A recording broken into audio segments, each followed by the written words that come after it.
This is MacroVoices with hedge fund manager Erik Townsend, the free weekly financial podcast targeting professional finance, high net worth individuals, family offices, and other sophisticated investors. MacroVoices is all about the brightest minds in the world of finance and macroeconomics telling it like it is, bullish or bearish, no holds barred. Now, here are your hosts, Erik Townsend and Patrick Ceresna. MacroVoices episode 163 was recorded on April 18th, 2019. I'm Erik Townsend.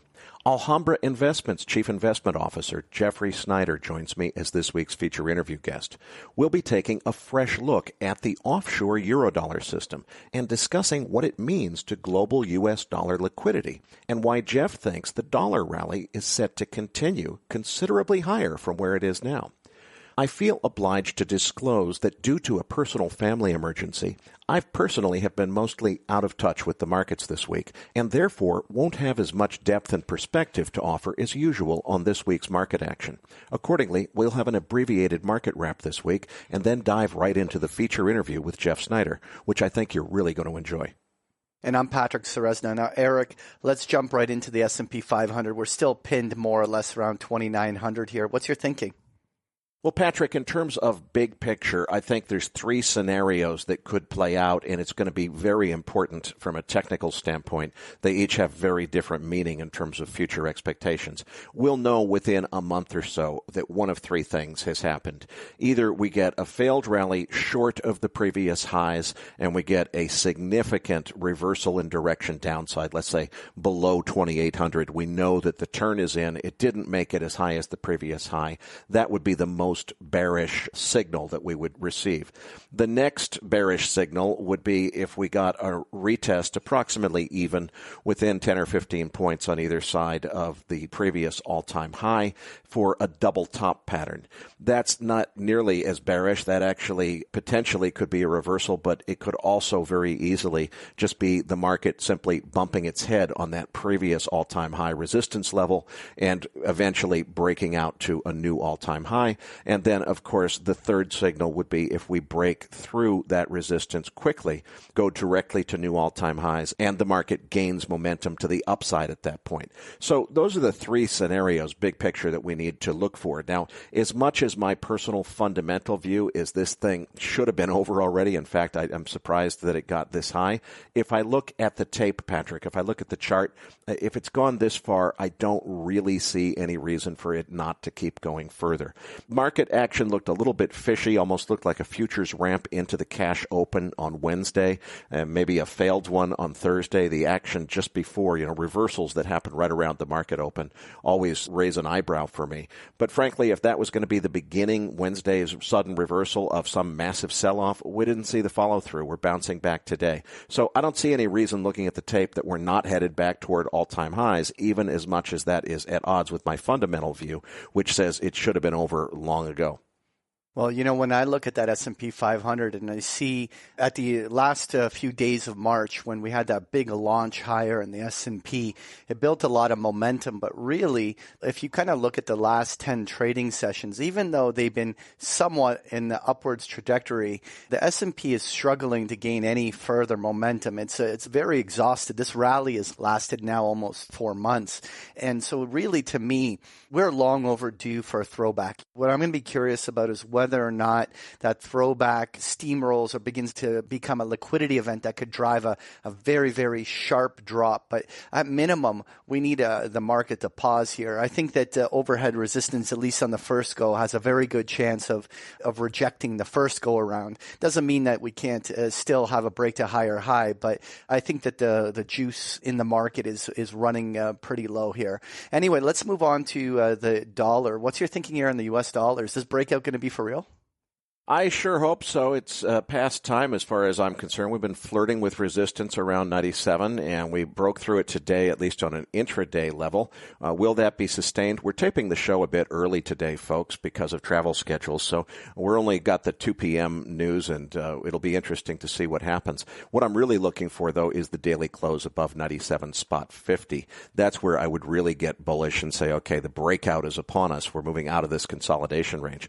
But in any event, it feels to me like, we're getting there. Maybe we'll see the break in the next few days, maybe not. But I certainly don't see any reason in this chart to be bearish.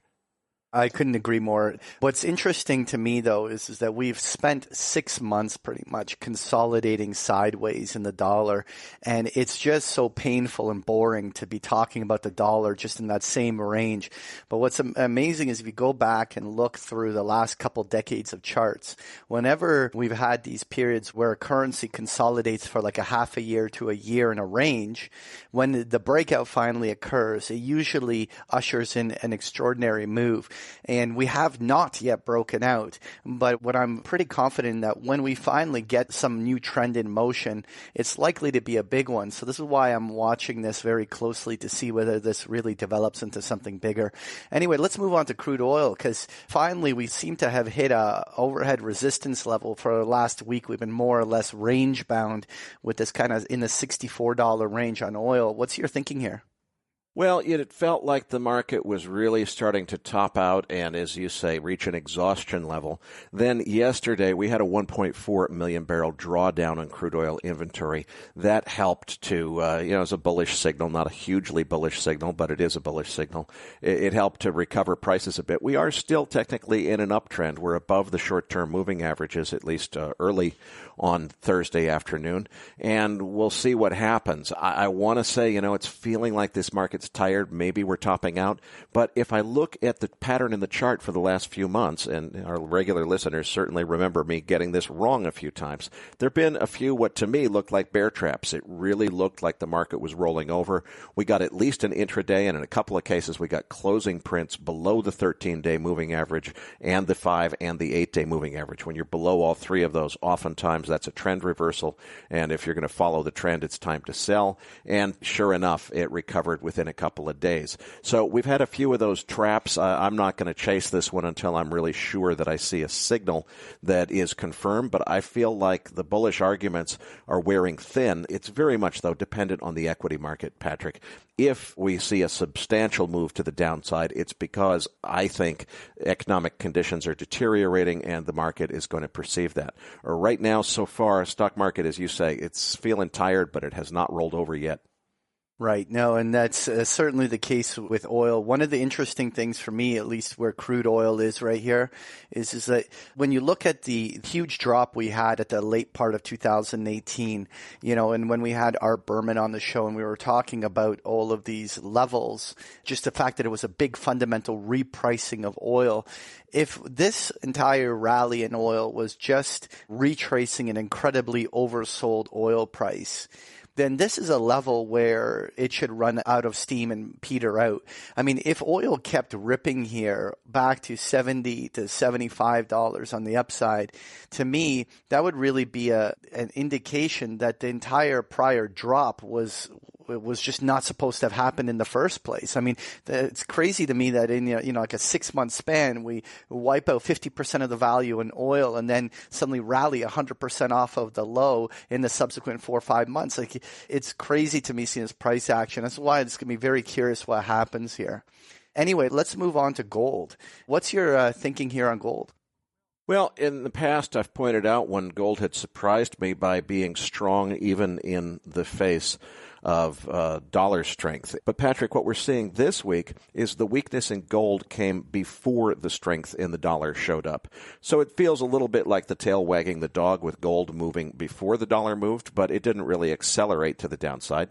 Still, as I've been predicting on the show, we couldn't hold 1,300. We saw a very firm rejection of 1,350. Now the question is, do we get down into a couple of more support levels? Unfortunately, I don't have the chart in front of me this week, but there's a 1220-ish level, there's a 1200-ish level, there's an 1180-ish level. Those are not accurate technical levels this week, but there's a few layers of support to get through, and I won't be surprised if we eventually, if the dollar strengthens as I expect it to, be sure to listen to Jeff Snider's comments on that. If we get that breakout north of 97.50, I won't be surprised if gold really takes a dive at that point. And no disrespect to gold investors, but I really, really hope it does, because I would love to buy some $1,000 gold.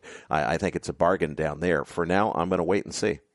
Right. You know, the one interesting thing for me about gold is the fact that, well, I've been looking for a pullback to buy on dip. But what's amazing to me is that gold has been in a sustained distribution for several months, and it's making lower lows on a week-over-week basis. But yet it's not being confirmed by or being at least fed by a currency move yet. It seems like gold is doing this on its own, and it's not being fueled by a huge dollar advance. The thing that I'm watching, what if the dollar breaks? It hasn't broken out yet, but what if? Then gold could weaken still considerably more, because it hasn't had that natural intermarket correlation fueling it yet for further weakness. So we'll see how that develops. Anyway, let's look at the Treasury yields.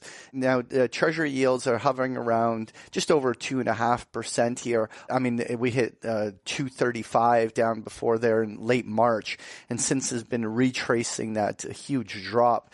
Do you think we're still heading lower here on yields? Well, it's definitely got my attention. I'm looking at 2.56 on the 10-year as of 2 p.m. on Thursday.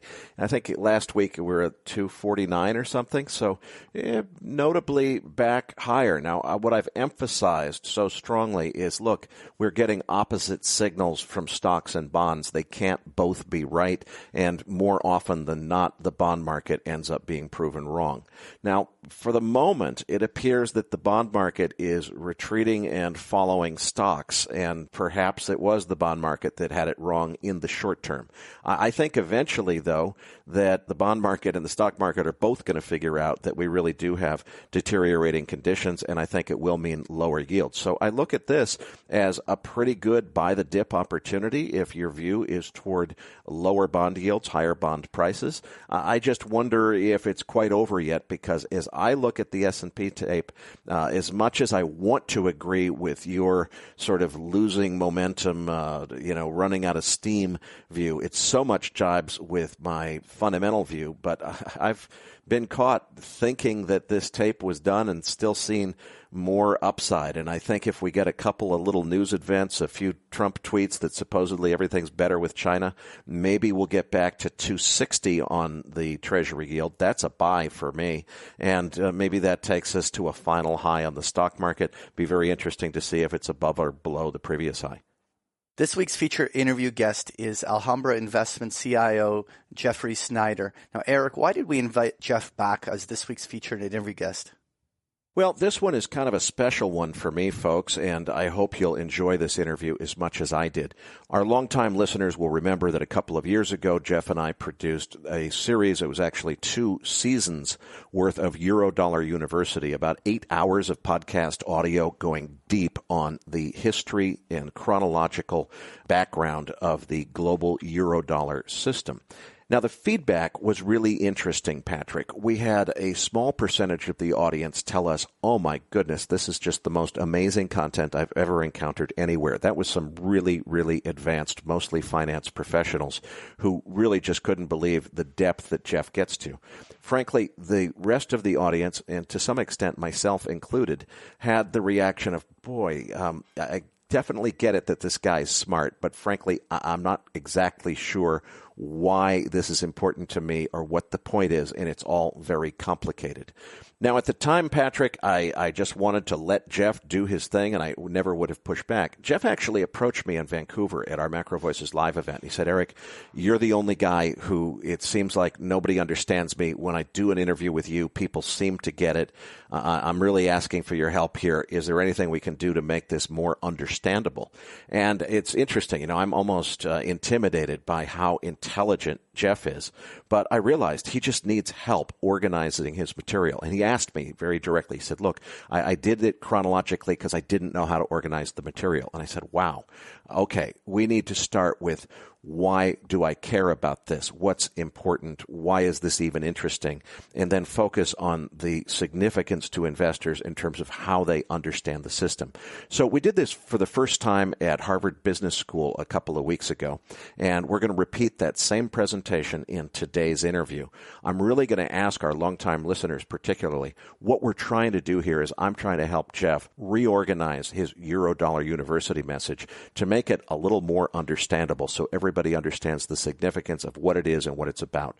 We're going to stay at an overview level. This would be the new introduction to what might be, and I'll tell you a little bit more in postgame about our plans, what might be a re-engineering of the Eurodollar University offering itself, which Jeff has asked me to help him with. So this is the first installment. We're really looking forward to hearing what you think about it. All right. Well, Erik's interview with Jeffrey Snider is coming up as Macro Voices continues right here at MacroVoices.com.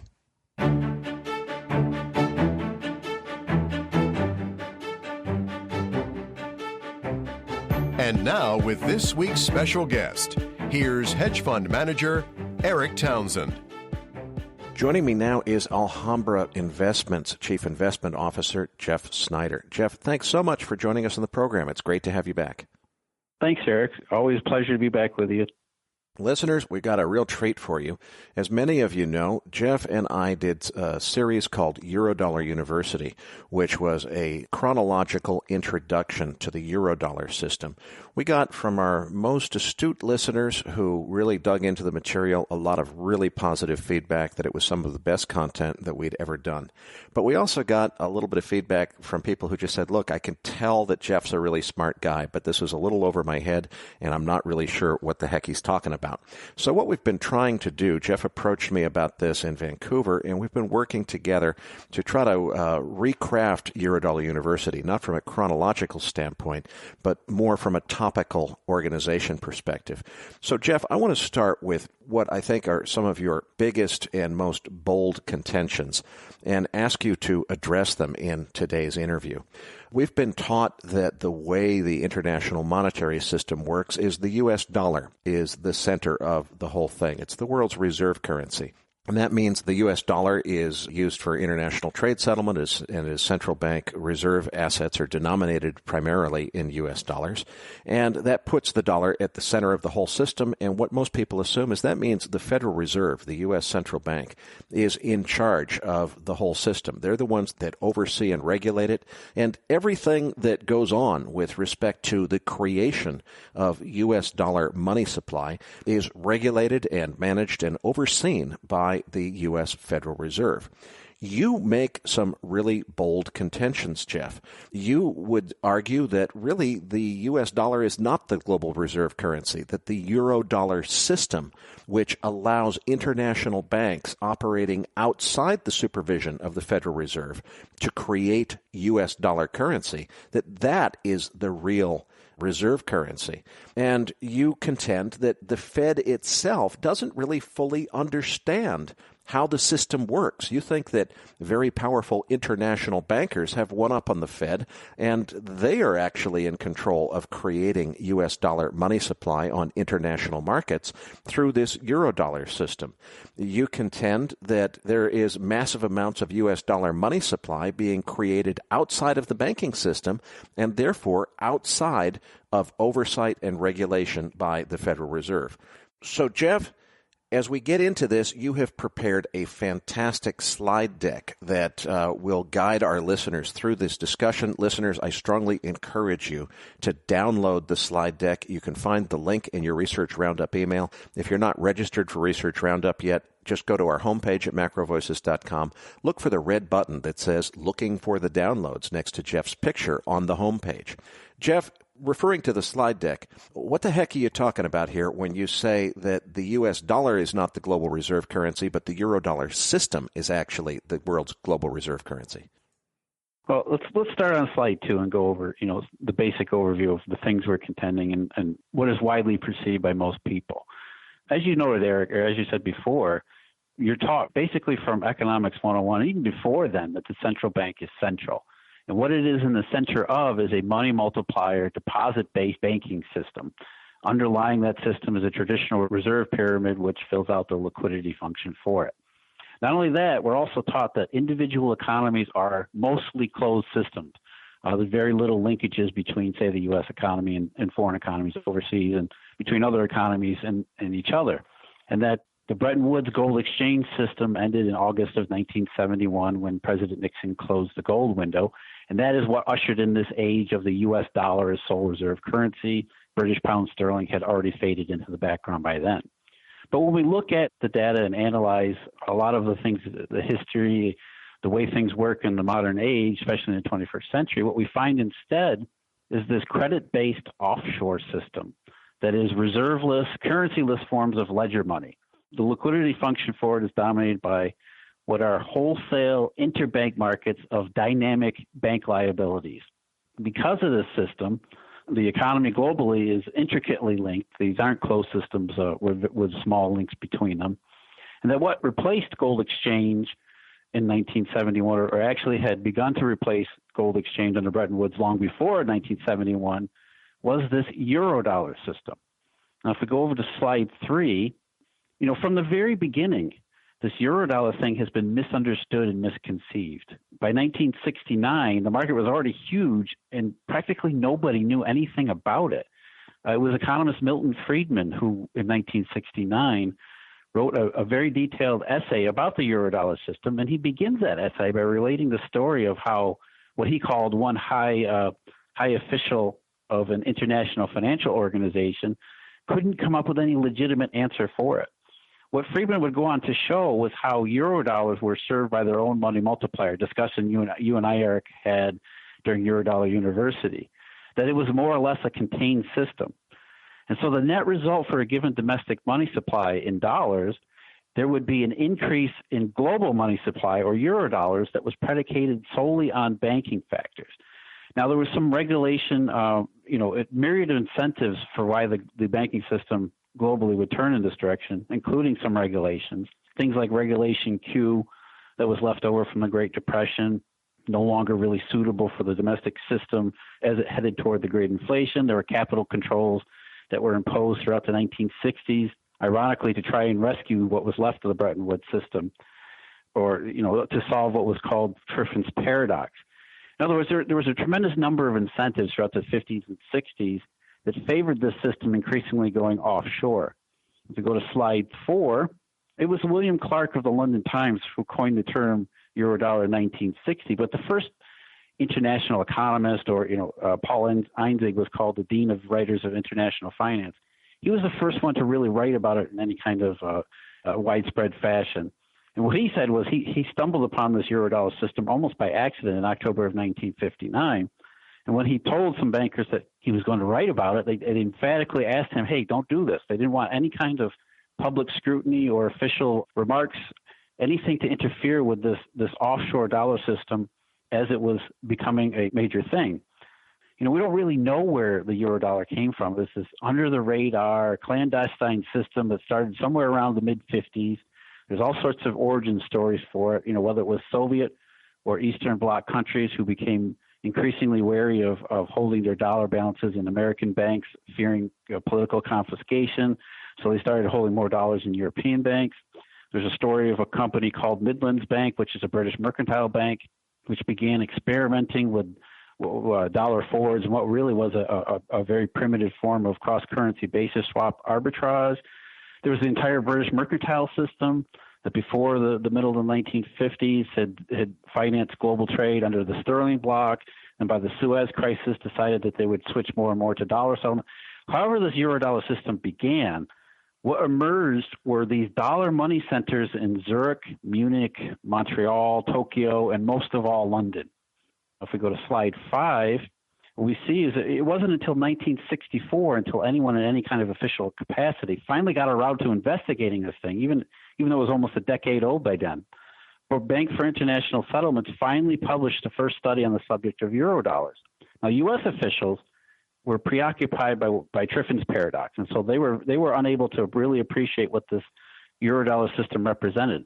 As the BIS said in its study, it held exceptional potential for expansion. But yet, on the chart that I'm showing you here, there's very little to no mention of the Eurodollar market by the FOMC in the early 1960s. But by the end of the 1960s, by the end of that decade, they couldn't stop talking about it because it had worked its way into everything. If you go to slide 6, what they were specifically talking about in 1969 was havoc in currency markets, especially the Deutschmark. That was arising from U.S. banks suddenly borrowing heavily from European banks in dollars offshore. And these were interbank transactions, so they weren't the movement of physical Federal Reserve notes in things like armored cars or heavily guarded airplanes. The European central banks in particular had become apoplectic about how U.S. banks were suddenly intruding into this Eurodollar market because prior to 1968, 1967, these Eurodollars were largely a European affair where merchant banks, again, were using this market to achieve global trade settlement. Slide 7. What we see is that as this Eurodollar system grew in size and importance, as U.S. banks started to participate into it and more than just U.S. system, it had begun replacing, and it had already replaced, a lot of the traditional roles of global reserve currencies that had previously been performed by gold under Bretton Woods. And it was distorting not just the global monetary picture, but also the domestic monetary picture. It had forced officials in the late 60s, and as I'm showing you here in the early 70s, to begin reckoning their entire monetary understanding. And the reason was because banks were using different sources of funding outside of both the U.S. boundary as well as traditional definitions of money. And this would define the dominant trends over the next few decades because the door was left wide open for further evolution in money itself, and then obviously further evolution in banking and banking archetypes.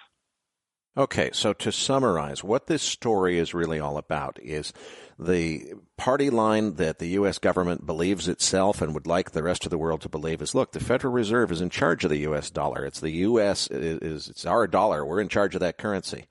What you're really saying is some of the most important functions of managing and overseeing the U.S. dollar as a currency system that the Fed thinks it's in charge of. In reality, the international bankers have their own agenda, and they've figured out a way that they can literally operate in the shadows outside of the U.S. banking system.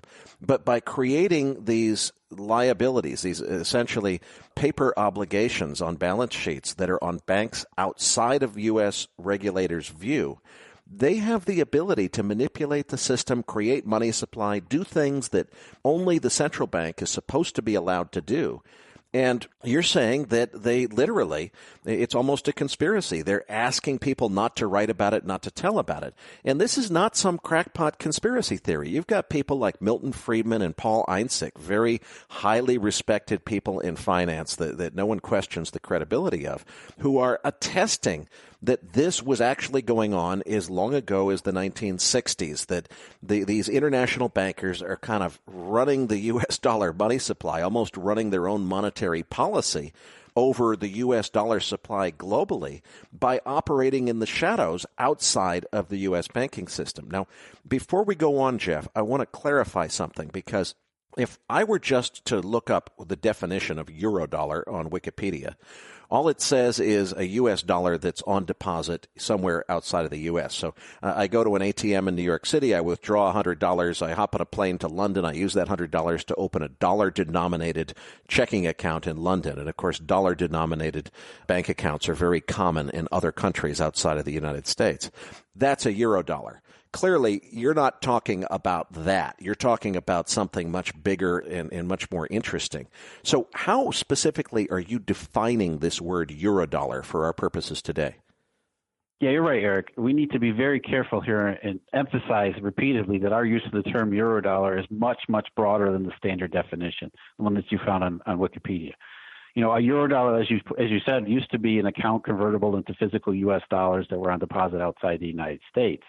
Now, the term euro long predates the European common currency in our use here. In front of the word dollar simply conveys the notion of offshore. And there are other markets. There's a euro currency market. For example, offshore yen is called euro yen. And there's even something since the introduction of the European Monetary Union where there's offshore euro, which is called euro. But over time, the term Eurodollar, more and more it represented this system of interbank liabilities that real economy participants were using once they connected to it in order to accomplish real-world activities.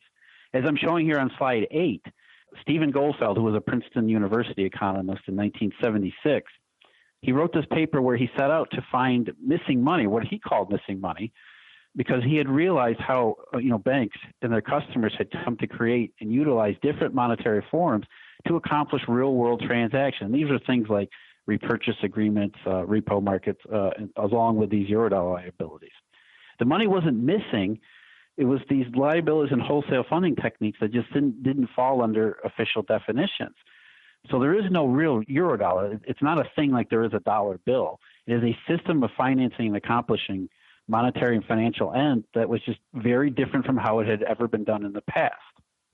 If you go to slide number 9, in the 1970s, authorities at the Fed and elsewhere had simply made a choice, decided that they were going to view this Eurodollar system as nothing other than an investment option for domestic banks. Despite the urging of several officials, many prominent former high-level government people like Robert Triffin himself, Robert Russa, who was the former Treasury Undersecretary for Monetary Affairs in the Kennedy and Johnson administrations, these people were urging Federal Reserve officials and central bankers or whoever, current contemporary officials, to really appreciate that these, what Robert Russa called new networks of interbank relations, they needed to be incorporated into the monetary picture, but their warnings were never heeded. The official doctrine that was written in the late 70s were how Eurodollars, again, must be treated exclusively investments. It was thought that because they were primarily, at the time, using certificates of deposit, that these Eurodollars were mostly a store of value function of money and not acting as a medium of exchange. Going into slide number 10, we have to ask, what if that wasn't ever the case? What if this Eurodollar stuff was actually was a medium of exchange? Monetary evolution that was unleashed during the 50s, 60s, and 70s, Stephen Goldfeld's missing money, it kept evolving once it was let loose into its own ecosystem offshore. There was as much qualitative expansion as there was quantitative expansion. Throughout the 1990s, for example, Alan Greenspan would lament often in his speeches how money was no longer a simple topic. Everybody around my age remembers his 1996 irrational exuberance speech, but nobody really heard anything outside of those two words. I guess it was the dot-com bubble we were all preoccupied with. But what Alan Greenspan was really saying was money supply trends had veered off past so many years ago. How would we even know if it was rational or irrational? And he wasn't just talking about, asset bubbles of the stock market or the dot-coms or anything like, we have the much broader question about the economy itself. By June of 2000, which is the quote I'm showing you here on slide 10, Greenspan would privately admit that this, quote, proliferation of products that was being used as money had made a definition of it effectively impossible. And so the missing money of the 70s was never really found. Instead, it was encouraged by these shadows, and therefore in them it had grown stranger and more exotic still. And that's the Eurodollar that I refer to. It's a currency-like system based around the banks scattered all throughout the world who participate in it. Okay. So when we talk about Eurodollars, we're not really talking about something different from the U.S. dollar. We're talking about U.S. dollars, but what we're referring to is a system that operates in the shadows and creates supply of U.S. dollars and creates all kinds of complex transactions in U.S. dollars that the U.S. Central Bank, the Federal Reserve, doesn't really know about because it's outside of their regulatory purview and doesn't really understand exactly what's going on and how it really works and what these bankers are up to. But I could imagine, Jeff, some of our listeners saying, wait a minute, why is this even that important? Because people who understand this concept of the money multiplier effect already know that a commercial bank like Citibank can create U.S. dollar money supply. If Citibank makes a $100 million loan to Caterpillar to build new plants and equipment, they're creating U.S. dollar money supply by lending it into existence. And it sounds like maybe all you're saying is, okay, it's also possible for a French bank like Société Générale to make a loan to, let's say, Unilever, so they can build plants and equipment. And if they make that loan in U.S. dollars, okay, the Fed doesn't really see that in their reporting because that loan is being made outside of the banking system. but it really is effectively creating U.S. dollars. Okay, big deal. It's the same thing as Citibank loaning to Caterpillar. Why should we care that SocGen loans to Unilever? How is that any different or significant than Citibank creating U.S. dollar money supply when it makes a loan to Caterpillar? Eric, let's go back to Milton Friedman in 1969, which I'm showing on slide 11 here. As Friedman showed half a century ago, the use of these Eurodollar is theoretically unlimited, as given by what Robert Russo in 1984 called new networks of interbank relations. Now, originally, these were largely time deposits, and they were held largely by corporate non-bank accounts. But around 1967, 1968, they started shifting and played a very large role in provoking and amplifying the global currency crisis we talked about before. Now, what large banks in New York did in response to losing what were primarily CDs was bidding for those dollars back from the Eurodollar market and booking those liabilities instead as borrowing from the foreign subsidiaries that they began operating out there in the offshore places. Now, Milton Friedman showed how this actually worked, something we talked about in Eurodollar University. It was, again, an increase in dollar supply outside the U.S., but what also amounted to an unappreciated transformation. Again, in its earliest form, this interbank offshore accounting system transformed what used to be deposit liabilities into interbank borrowings. Now, you add to that the communications technology revolution, you have financial innovation in the form of, standardized derivative contracts in the 1980s, things like interest rate swaps and Eurodollar futures, and even the term interbank borrowing itself becomes exponentially more complex. So you have this flexible, creative vacuum upon which globally connected financial institutions can all on their own choose how to participate in what is filling or how to fill in what is a vitally important role of global reserve currency, like I'm showing on slide 12. Unlike the gold exchange system under Bretton Woods, this Eurodollar system could supply what was needed, how it was needed. And it could do so largely without politics and official interference or even public scrutiny. It was economist Paul Samuelson who in the early 70s called this the doctrine of benign neglect. It was almost like the banking system wanted to do this. The official sector wanted them to do it because they didn't want anything to do with figuring out how to replace the Bretton Woods system. So that's what defined benign neglect. And the reason was because Triffin's paradox had been that gold was never conceived to be a solution for a globalizing world because it lacked, as Robert Solomon, who was another one of these high officials, Robert Solomon was the international monetary expert for the Federal Reserve throughout the 60s and 70s. What he pointed out over and over was the global exchange system under Bretton Woods lacked both liquidity and adjustment functions to maintain under this kind of demand.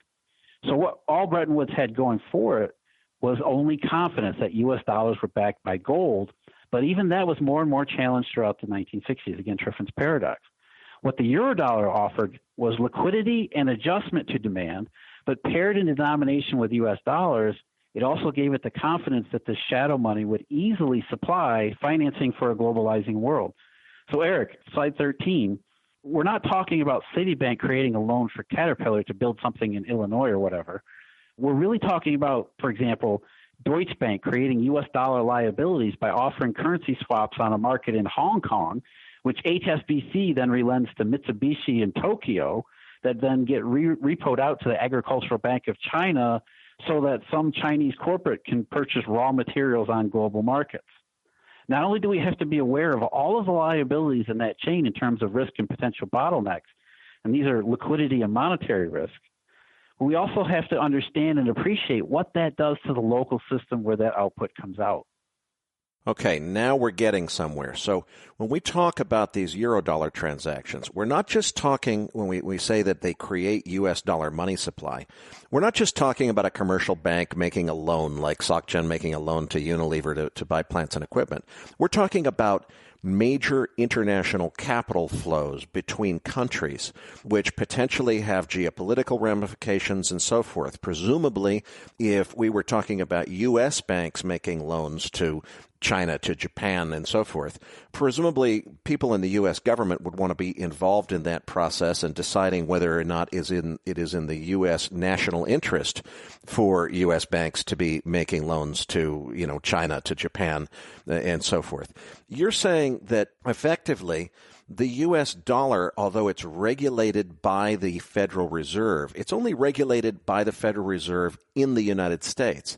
And a huge amount of this overall global U.S. dollar system operates in the shadows outside of anyone's regulation, and it's all controlled by international bankers. So now we're really getting somewhere, but I think it's important, Jeff, that we focus on the systemic dependencies that this creates, because in a few minutes we're going to get to how this Eurodollar system broke down in 2009. Before we go there, I want to make sure our listeners understand, how does the global economy and the global financial system depend on this Eurodollar system? And we can't obviously understand what the consequences of a breakdown would be until we understand how it supports the global economy. You're right, Eric. And Alan Greenspan said the words proliferation of products in June of 2000. So already we know there was massive qualitative expansion throughout the 1990s. As I'm showing you on slide 14, when it reached its zenith was in the first decade of the 21st century. Now, because this is all shadow money, we have to be careful. Any kind of statistics or estimates that we have, they all come with caveats attached to them. These are at best rough estimates simply because, going back to Stephen Goldfeld's missing money of the 70s, officials decided this Eurodollar system was just an odd investment choice rather than some reserveless global currency design, and therefore nobody kept track of what was really going on in these offshore places. However, in the aftermath of 2008, some people decided, maybe we should go back and look at this thing. Maybe we should start to piece some of these things together and match up some quantities for all of these offshore qualities that we're observing throughout the period. Now, the Bank for International Settlements in October 2009 noted that there was suddenly, in the decade of the 2000s, banks, especially in Europe, had binged on what they called international assets. By the end of 2007, these had ballooned to, again, according to the BIS estimates, a mind-boggling $34 trillion. You have to ask, how was all that offshore credit creation funded? On slide 15, obviously it wasn't Alan Greenspan and Ben Bernanke, because the Fed throughout this missing money period had produced little to no bank reserves. Most Alan Greenspan or Ben Bernanke had done was move the federal funds target around a quarter point here or there, maybe 50 basis points every once in a while. And so, I'm oversimplifying a little bit, but quite literally, this Eurodollar system created its own forms of liquidity, its own forms of reserves that were, again, these long chains of interbank liabilities that stretch all the way around the world and back. And the same BIS study from 2009, again, keeping in mind this is pretty primitive data, its researchers figured that the world was short, or what they called a funding gap, anywhere between $2 and $6.5 trillion US dollars on the eve of panic. Now, what I mean by short is not short like shorting a stock. A dollar short is not betting that the dollar goes down in price. A dollar short, what I mean by that is it's a material mismatch between several credit dimensions, including maturity as well as geography, whereby, some bank in Europe, for example, who has been repoing its holdings of structured U.S. mortgage obligations or emerging market Eurobonds, suddenly has very limited monetary recourse when the global repo market suddenly rejects its collateral. If you're a European bank, what do you do then to go find U.S. dollar funding? On slide 16, what we see, this massive offshore buildup was not unnoticed by the official sector. U.S. policymakers like Ben Bernanke, for example, had great trouble reconciling this Eurodollar system with this orthodox convention, which, again, as we said in the beginning, was that the U.S. economy was a closed system. Therefore, the dollar system should have been closed as well.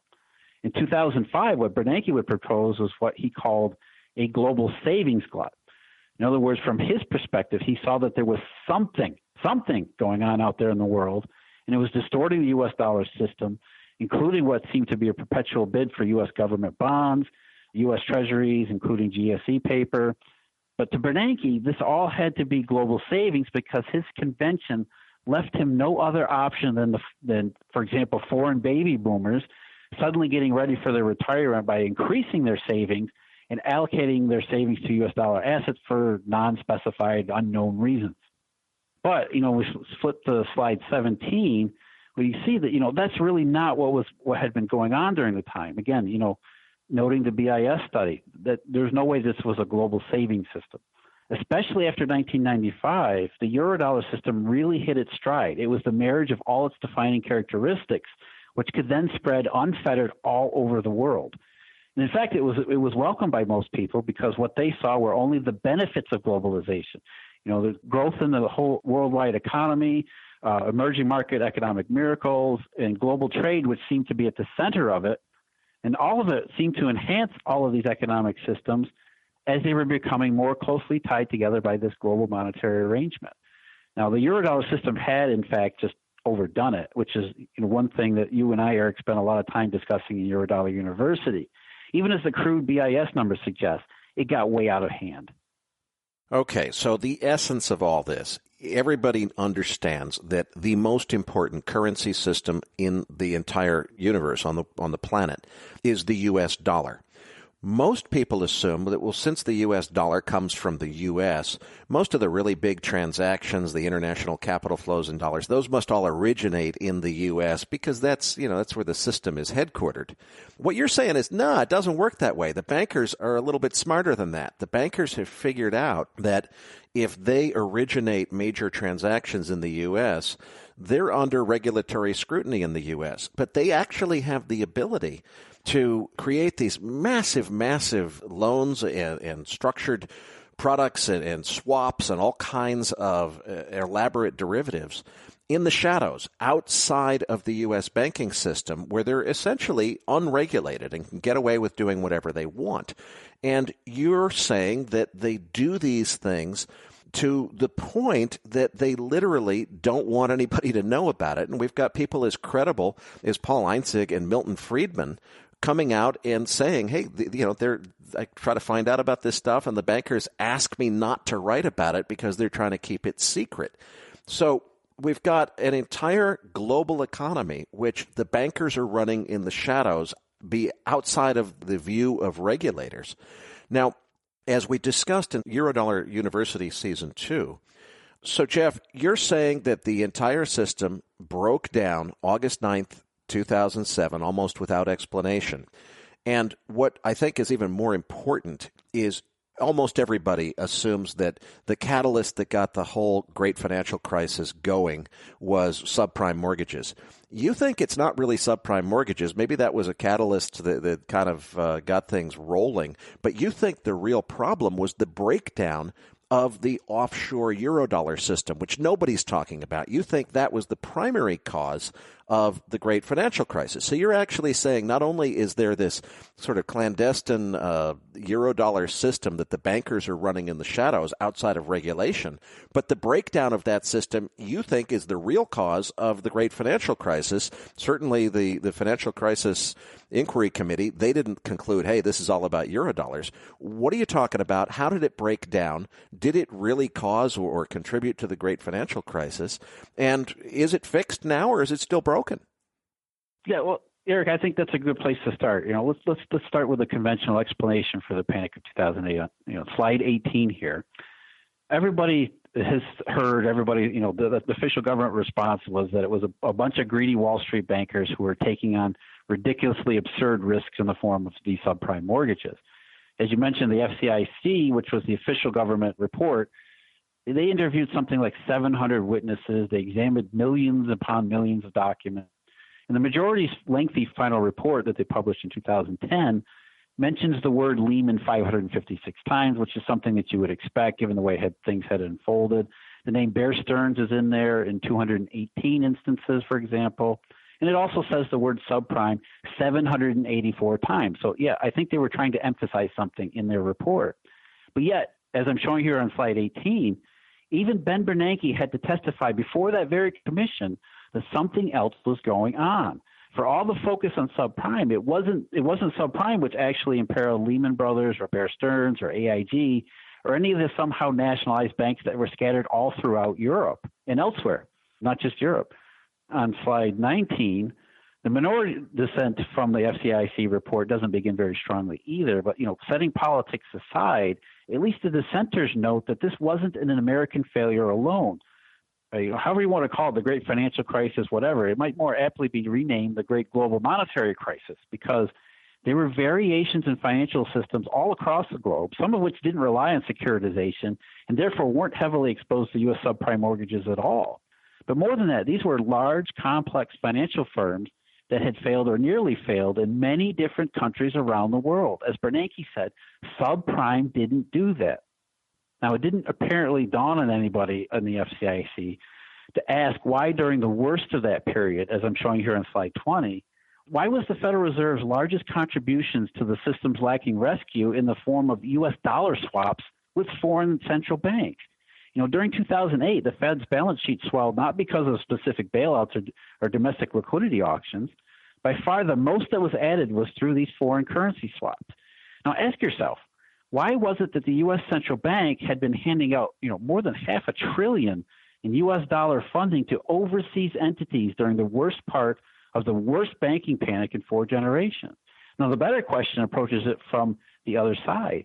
Why were foreign banks domiciled elsewhere so desperate for U.S. dollar funding that they were begging, knocking down the doors of their local central banks and demanding that their local officials bail them out in U.S. dollar terms? The answer is this offshore U.S. dollar short, or the funding gap, as BIS called it. Even when the Fed finally stepped in with their swaps, it was a poor and ineffective substitute for these dynamic networks of Eurodollar relations.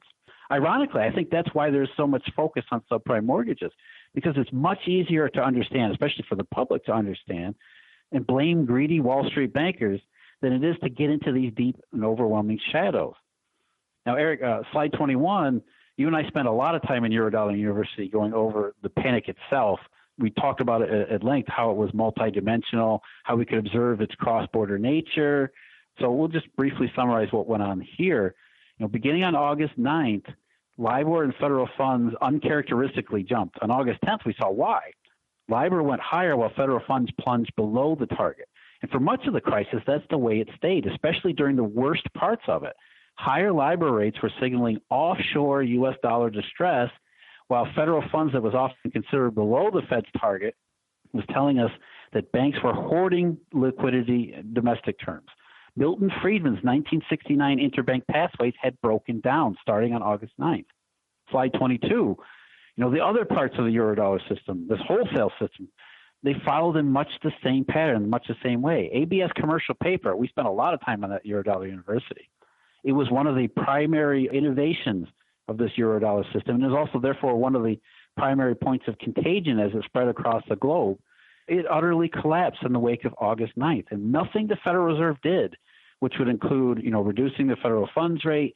There were TAF liquidity auctions. There were collateral swaps. There were those dollar swaps. There was even a commercial paper funding program, a money market commercial paper funding program. Nothing that the Fed did, and which was considerable, nothing the Fed did would rescue these shadow markets. And even the more real esoteric stuff, the derivative stuff, slide 23, credit default swap markets, which were hugely important, not because of subprime mortgages, but because of something called regulatory capital relief. Another thing we spent a lot of time on Eurodollar University. These credit default swaps and other derivative markets were shut down, and they could not have been restarted no matter what the Federal Reserve, the ECB, the Bank of Japan, the Bank of England, the Bank of Canada, et cetera, et cetera. None of the central banks nor their coordinated responses could get this Humpty Dumpty Eurodollar piece back together again. And we could go, on and on and on and on with essential market indications, things like interest rate swaps, which to me are a huge, important part of the, especially balance sheet capacity and these dynamic bank liabilities. But, all of them, they all recognize the same factor. The system that broke down on August 9th, 2007 was very, very different because it had focused on bank capacities and bank liabilities. Okay, I really want to focus now on bringing this down to the consequences and implications that this has. You've made a very good argument and shown us very clearly with data. August 9th, 2007, it all falls apart, it breaks down. I can observe, just from knowing you for a few years, that you get a lot of very useful insight out of this. And I think back to our U.S. dollar endgame series where Luke Gromen made some incredibly compelling, very well-founded arguments. He was bearish the U.S. dollar at that time.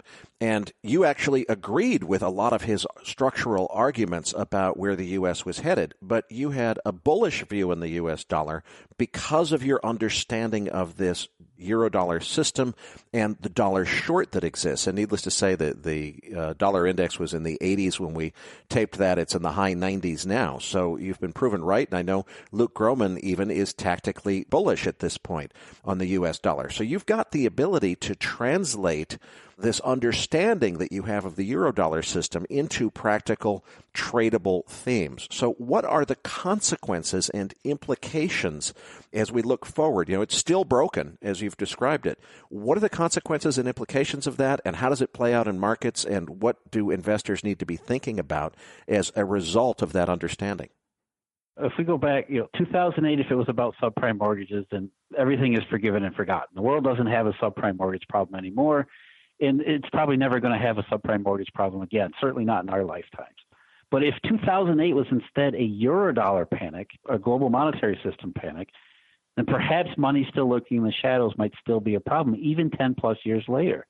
Now, there's a story behind each and every one of the charts that we're going to include here, as well as the dozens more, Eric, that you've talked me out of including into the slide deck. But all of these speak to a unique angle as to what's going on in certain parts or areas of the Eurodollar system. And we could talk at length about each and every one of them because there's a lot of incredibly important detail and nuance that's worth mentioning and diagramming. But that's not our point here. That's not what we're trying to do here. We're just going to give an overview and summation. So what I hope people will notice and what they'll really comprehend from the few that we've added here is the consistency and therefore the overriding message in each. Before 2008, which was really August 9th, 2007, the system grew. It often grew very rapidly, very quickly. I mean, in fact, it got Ben Bernanke's attention to call it a global savings club. After that point, after that break, however, there's been no growth at all, including plenty to indicate that it's shrinking. Now, this has been accomplished by what amount to very clear further episodes which pertain to the dollar short or funding gap and what amount to intermittent dollar shortages. Now, I call them Eurodollar squeezes because of the effect that they have on the global system. Now, the chart I'm showing you on slide 24, as well as the one on 25, these were drawn from the U.S. Treasury Department's tick data. The one before on slide 24 was derived from statistics about U.S. banks and their various cross-border dollar activities, and therefore that's a proxy for what they might be doing in concert with these unseen foreign counterparties related to this Eurodollar activity or lack of activity. The one on slide 25, that's the headline data, so to speak, or how foreigners, not just foreign banks, but all foreigners respond to the conditions in this Eurodollar system.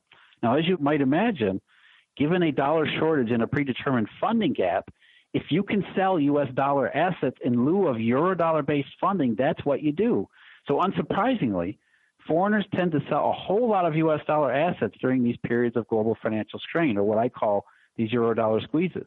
Now, over the last 5 years in particular, it has been the official sector, foreign governments and central banks, especially in Asia, especially in China, who tend to sell when their connections to the Eurodollar system find themselves desperately in need of dollars. Again, notice the overall general pattern. Massive growth before the summer of 2007 and nothing but periodic trouble since then. And that includes, I should point out, the last year or year and a quarter or so, which is an emerging or actually a pretty well established fourth Eurodollar problem, which you've probably noticed in market behavior over the last couple of months. Slide 26. We could go on and on and on. Here we see the big money dealer banks and the guts of the Eurodollar system, which is their derivative books. These domestic banks, as well as their foreign counterparts, were all about getting bigger before 2008, and now their main thing is only shrinking. So a system that once worked, or at least appeared to work, now it's only one that goes the other way. Slide 27. Now, these further Eurodollar problems, which, number 2, 3, and 4, we talked a lot about that in Toronto. These aren't just something that we know from statistical artifacts. We can observe them in real-time market data. Basic money market hierarchy breaks down during these very periods. An unsecured interbank rate like federal funds should not trade consistently below a secured interbank rate like repo. Yet we see that there are times when this upside down condition, not only does it happen, it persists. And these times when it persists, not coincidentally do they match up with reduced U.S. cross-border bank activities, also the heaviest dollar selling by foreign counterparts, and all sorts of other indications of what just, a couple of years ago, the Yellen Fed tried to call overseas turmoil. It's not really overseas, but it's offshore. You mentioned the U.S. dollar index, slide 28. This includes the tendency of the dollar's exchange value to rise during these periods where everyone is convinced it should be falling, these Eurodollar squeezes. And again, we can see in 2018 and so far in 2019, the Eurodollar number 4 falls into each one of these categories. It does seem to be another squeeze that's developing. Slide 29, okay, unfortunately, a permanent breakdown in the function of what is a global monetary system results in the same thing for the global economic system. Before 2008, again, the pattern, there was growth. After, now GDP might be positive, and it's persistently positive too, but it clearly isn't the same thing as growth. As of Q4 2018, real GDP in the U.S. is more than $4.7 trillion less than what it should have been had the Great Recession actually been a recession. So something is keeping economic growth under wraps, dating back specifically to Eurodollar number 1. And as you can see on slide 30, since this is a global currency system, it's not just the U.S. economy which is falling further and further behind, as if it's being dragged down by some unseen shadowy force. Slide 31. Even the heretofore invincible Asian miracle economies, those which emerged from the great financial crisis or Eurodollar number 1 largely unscathed or seemingly unscathed, they've been dragged down into more and more of the same problems, the same rot, whatever you want to call it, following especially Eurodollar number 2 in 2011. The more these overseas economies are forced to sell their U.S. dollar assets, again referring to the TIC data, the less economic growth which seems to result. Slide 32, one of the most dominant features of the last decade has been persistently low interest rates. All across the world, these are described as a puzzle, or they're attributed to quantitative easing. They're not a puzzle, and neither are they attributable to quantitative easing. Low bond rates are telling us exactly what is wrong. If we go back one last time to Milton Friedman, persistently low interest rates on the whole signal tight money in the real economy. But which tight money? Recall Alan Greenspan's proliferation of products. The official sector can't define money, therefore how would they know otherwise? Meanwhile, the real economy doesn't care about the definition. Instead, it has to perform based on what's really going on, whether it shows up in the textbook or not. Jeff, I know that many of our listeners are going to want to focus on how to translate these very fascinating ideas to actionable trades that they can profit from. So certainly one that jumps off the page to me is you were very prescient when we did the Dollar Endgame series, even though you agreed with much of what Luke Gromen had to say about the reasons that the U.S. is going to face a lot of problems going forward with de-dollarization and so forth.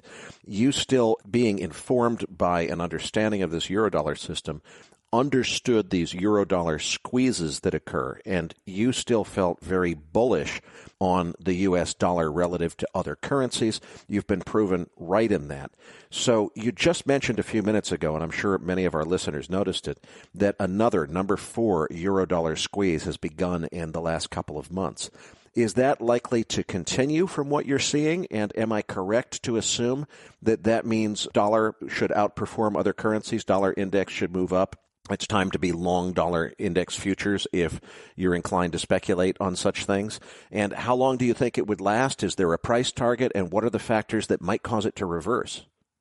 Well, one of the things I hate most is they say that you're bullish on the dollar or you're bullish on, it's not really bullish because what we're talking about, and I think that's the thing that we all agreed on the dollar podcast that we had way back in 2017 was that this is a dysfunctional system. So we're not really positive about any of this stuff.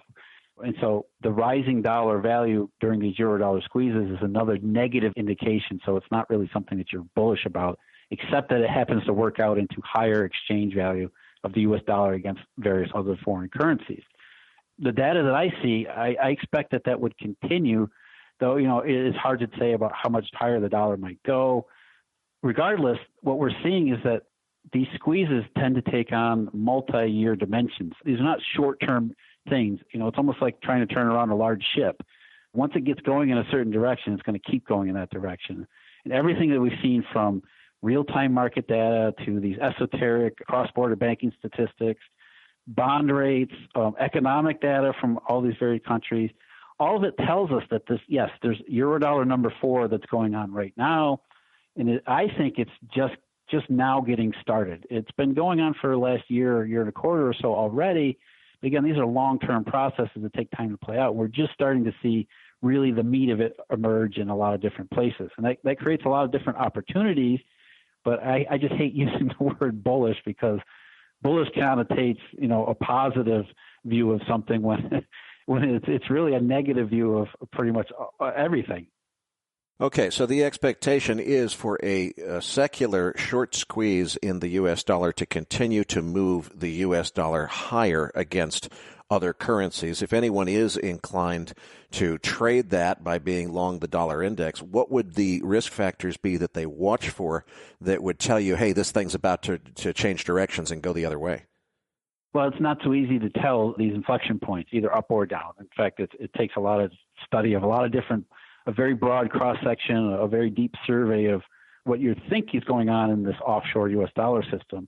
And again, that goes back to our difficulty in defining a Eurodollar is that there aren't any direct statistics for the Eurodollar system. What we're really doing is trying to piece together what may be going on into these offshore shadow money spaces based on the effects that we're seeing in all of these different things. It's almost like in physics, we talk about this in Toronto. Nobody's ever observed a quark. It's a fundamental property of matter, but yet we know it's there, but we only know it's there because of indirect indications of how it makes other things move and the effects it has on things around it. So we're essentially trying to do the same thing. That presents a number of difficulties in terms of turning this into an investment strategy because we can't directly observe the Eurodollar system. And so it takes a lot of study, a very broad survey, as I mentioned, to try to figure out what's going on today and then try to piece together some kind of forecast about how that might change in the future. And so right from the very start, you start from acknowledging the fact that it's a very difficult thing because we're not directly observing. There's no data. There's no direct data for what's actually going on in the Eurodollar system. And therefore, it leaves a lot of subjective interpretation. So to summarize the whole discussion, the U.S. dollar is still the most important currency on the entire planet, and its functions and operations are not as governed by the Federal Reserve as everybody thinks. The international bankers, including U.S. banks that have international subsidiaries, have figured out how to do some of their most complex and sophisticated financing transactions in the shadows, outside of regulatory oversight and control. Nobody really knows. Well, at least most of us, other than the most privileged bankers, don't really fully understand exactly how the details of this work. But the analysis that Jeff has done tells us that it appears we are at the beginning of another major dollar squeeze event, which could push the U.S. dollar higher relative to other currencies, with the caveat that Jeff does not see that as bullish for the U.S. dollar or the U.S. economy. It's an indication of a problem which is going to manifest itself in the form of a dollar short squeeze. I'd like to shift gears now and switch to what we would like from you, our audience, because the way that today's podcast came about is Jeff approached me in Vancouver at MacroVoices Live and said, look, Erik, the feedback that I'm getting and that you're getting is a lot of people seem to think there was some value in Eurodollar University, but not everybody understood it. We need to simplify it. We need to make it so that more people understand it. And I've been working with Jeff behind the scenes to try to make that happen. So if you're one of those people who kind of tried to listen to Eurodollar University and it didn't all make sense to you and you weren't really sure what the point was, we're hoping that today's podcast sheds some more light on it. And we very much want your feedback because I'm trying to work with Jeff to reorganize Eurodollar University away from the straight chronological format into something that's more topically oriented. And we could really use some feedback. We did the first presentation of this slide deck at the end of March at Harvard Business School, got some really great feedback there. And we'd like your feedback as well. Best place to do that is on Twitter. If you're not on Twitter, you can also email us, info@macrovoices.com. We do read all of the emails. We can't reply to all of them because we just don't have enough time. But we do read them all with interest, and we're trying to do our best to take this very, very complex puzzle of how the international U.S. dollar liquidity system really works, not the way the Fed thinks it works, but how it really works, and distill it into something that's more understandable. And we would very much appreciate your feedback. The other thing that I'd like to mention here publicly, and I asked for this same thing at Harvard University because that certainly is a very esteemed audience. I don't know how I could possibly tell if Jeff were wrong about all this stuff. I certainly am not qualified to know that. If there's anyone who knows as much about Eurodollars as Jeff does and thinks that Jeff has it all wrong and has botched the analysis and is missing the real point of what's going on here, we'd absolutely love to hear from you. I would love to have a counter argument from someone who knows just as much about Eurodollars as Jeff does. I've reached out to my network. I've talked to several other people in financial media and said, hey, who could we tap to do the opposing op-ed against Jeff Snider? And they just laugh at me and say nobody knows what Jeff Snider's talking about, never mind how to form an opposing opinion. I would be very interested to discover if there's someone out there who really has a contrasting view to what Jeff has said and is able to back it with all of the data and graphs and charts that Jeff has backed his arguments with. It would be fascinating to hear another side of this story. We're going to leave it there in the interest of time. Jeff, I can't thank you enough for coming and joining us in the program. But before I let you go, why don't you tell our listeners what you do there at Alhambra Investments? Well, I'm the head of global research at Alhambra. We're a registered investment advisor based out of Florida, so we do portfolio management services. And you can find me at alhambrapartners.com. I publish quite a bit there, and as well as different places around the internet.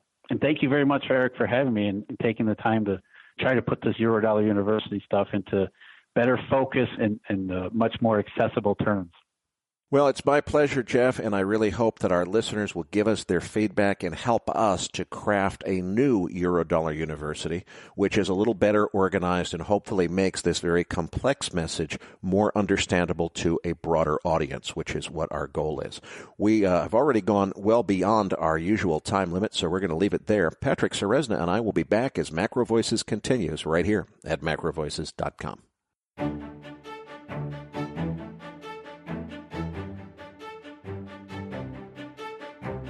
Macro Voices is a listener-driven program.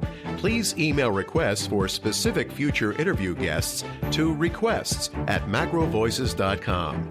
You can email questions for the program to mailbag@macrovoices.com, and we'll answer them on the air from time to time in our mailbag segment. We also welcome your suggestions for how we can improve the program. Now, back to your hosts, Eric Townsend and Patrick Ceresna. Eric, it was so great to have Jeffrey back on the show. You know, I listened to all of the original Eurodollar University series and found it fascinating. But it's amazing when we rehash and put it together how interesting it is the second go around with so many new little angles on it. I thought it was great. But you know, one of the things that I took away, right? When you think macro, when at least the average person thinks macro, the focus often lies into analyzing inflation, jobs, the credit markets, the growth in corporate credit, and all these variables. To me, I personally have a strong weighting to the study of money supply and the influences of money growth. But even when you take something like the study of money supply, M2, that is the money that's within the Federal Reserve System and a U.S. banking system. But what I find fascinating is that when we have Jeff come on the show, he introduces us this idea that there's an entire money market system out there that isn't properly being accounted for, and no one really knows how to even properly measure it. I find that fascinating, and it really shows that there's a lot of things that we are not accounting for that can happen, and a lot of people don't know how to size that risk. What did you take away from the interview? Well, I think you hit the nail on the head, Patrick, and the analogy that I've become fond of when I think about Eurodollar University is the story of the introduction of quantum physics in the mid-1920s. Classical physics is the foundation of science. It's what we've used to design mechanisms and machines and things for hundreds of years, and it's at the foundation of all science. And then there was just this little wrinkle where some really smart guys, Niels Bohr in particular in 1925, I believe, published a paper that basically proved in academically defensible terms that classical physics is completely wrong and the universe doesn't actually work that way. And there's a whole different set of rules that nobody understands, which is really governing. And if you could get your head around those, you would understand things orders of magnitude better than anybody else.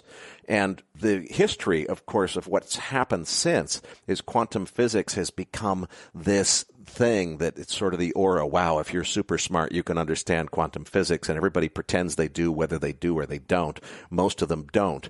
And in reality, when you're designing widgets and figuring out how to make a new hinge for a cabinet door, you're better off to stick with the classical physics because that stuff seems to work, even if it's proven to be incomplete in some way. So I think of the most important thing, as you just said, is understanding, okay, how much money is there and, who's got it and what's the money supply measurement of the economy. The way we understand money supply is the same as the way we understand classical physics. We have a working model that seems to be accurate when in reality it can be proven that it's completely wrong, and there's a much bigger picture that's harder to understand. Jeff Snider is the guy who gets, he's the Niels Bohr of money supply. He's the guy who understands that the understanding that the Federal Reserve itself has of the global U.S. dollar liquidity system is wrong. It doesn't really work that way. It works according to a much more complex system that appears to have at its center not the Federal Reserve, but rather a bunch of very, very smart and probably self-serving commercial bankers who know how to really run and oversee this system. And, it sounds conspiratorial, but Jeff has proven that there's a system that's much bigger than most people understand there. And where it leaves me, I think, frankly, we're making progress, but I still don't think we've nailed it yet with getting Eurodollar University to really deliver a message of this is why you should care. These are the most significant things you need to understand about the money universe, that it doesn't work the way you thought it did. And particularly how to apply it, how to translate it to something that can, actually help your trading performance. So I really want to call on our listeners to give us feedback. So, Erik, how can all of our listeners help Jeff out in terms of putting together the next leg of this? Well, we're really trying to figure out what that next leg has to be, because sort of like quantum physics, for people who are intellectually curious, it's absolutely fascinating. But where's the practical application of Eurodollar University? And, one of the things that I talked to Jeff about is I said, should we be thinking about here's how to understand it in a way that enables you to trade it so that you have a leg up and people who want to make money will be inclined to want to come and maybe pay money to take a class with Jeff Snider about how to trade based on understanding the Eurodollar system. And he laughed and he said, yes, it's definitely possible to really study this and get to the point of making trades based on signals that come from Eurodollar futures markets. But he laughed and he said, it's a lot easier to learn how to trade on moving averages. This is really, really complex stuff. This is something that boggles your mind like quantum physics does. And if you can get your head around it, you have a better understanding of the global liquidity system than anybody else. And it could be a huge leg up for some really sophisticated macro fund managers. For most of us mortals, just getting your head around what Jeff's talking about is a big challenge. I'm trying to help Jeff figure out how to package something that would be more appealing and to help him to structure it better. So we'd love listener feedback on, did this resonate or make sense more than Eurodollar University the first go around? And what else could we do if we were going to try to restructure all of Eurodollar University and do it over, if you will, in order to make it more appealing and more digestible, frankly. I still feel like after re-listening to Eurodollar University and research just for doing today's interview, I still only get 75 to 80% of what Jeff's talking about. And I'm trying to figure out what we do to distill it and make it easier for listeners to process it. So I welcome all of your feedback. We're not going to be able to reply to every email because we get so many, but I promise we're reading every single one. Now, those of our listeners that want to give us that feedback, make sure you email us at info@macrovoices.com, and we'll make sure we review all of that. And on that note, we're going to have to leave it there in the interest of time. Folks, please register your free account at macrovoices.com. Doesn't cost you a penny, and the benefit to you is you'll receive our free Research Roundup email each week. Never contains any advertising or marketing. The benefit to you is that you receive links to all of the best free content we could find on the Internet each week. Patrick, tell them what to expect in this week's Research Roundup.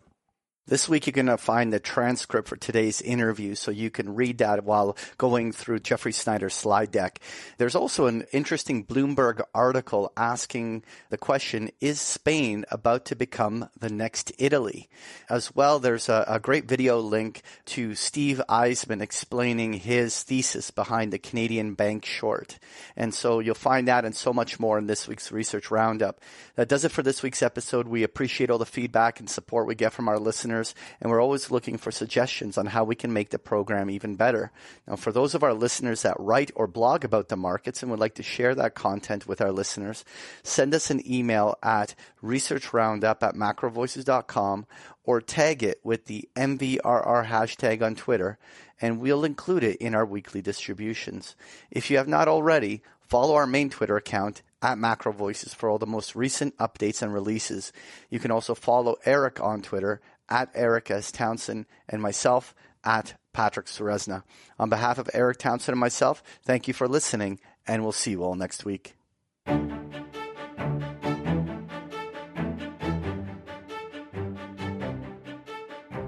That concludes this edition of Macro Voices. Be sure to tune in each week to hear feature interviews with the brightest minds in finance and macroeconomics. Macro Voices is made possible by sponsorship from BigPictureTrading.com, the Internet's premier source of online education for traders. Please visit BigPictureTrading.com for more information. Please register your free account at MacroVoices.com. Once registered, you'll receive our free weekly Research Roundup email containing links to supporting documents from our featured guests and the very best free financial content our volunteer research team could find on the Internet each week. You'll also gain access to our free listener discussion forums and research library. And the more registered users we have, the more we'll be able to recruit high-profile feature interview guests for future programs. So please register your free account today at macrovoices.com if you haven't already. You can subscribe to Macro Voices on iTunes to have Macro Voices automatically delivered to your mobile device each week free of charge. You can email questions for the program to mailbag@macrovoices.com, and we'll answer your questions on the air from time to time in our mailbag segment. Macro Voices is presented for informational and entertainment purposes only. The information presented on Macro Voices should not be construed as investment advice. Always consult a licensed investment professional before making investment decisions. The views and opinions expressed on Macro Voices are those of the participants and do not necessarily reflect those of the show's hosts or sponsors. Macro Voices, its producers, sponsors, and hosts Erik Townsend and Patrick Ceresna shall not be liable for losses resulting from investment decisions based on information or viewpoints presented on Macro Voices. Macro Voices is made possible by sponsorship from BigPictureTrading.com and by funding from Fourth Turning Capital Management, LLC. For more information, visit macrovoices.com.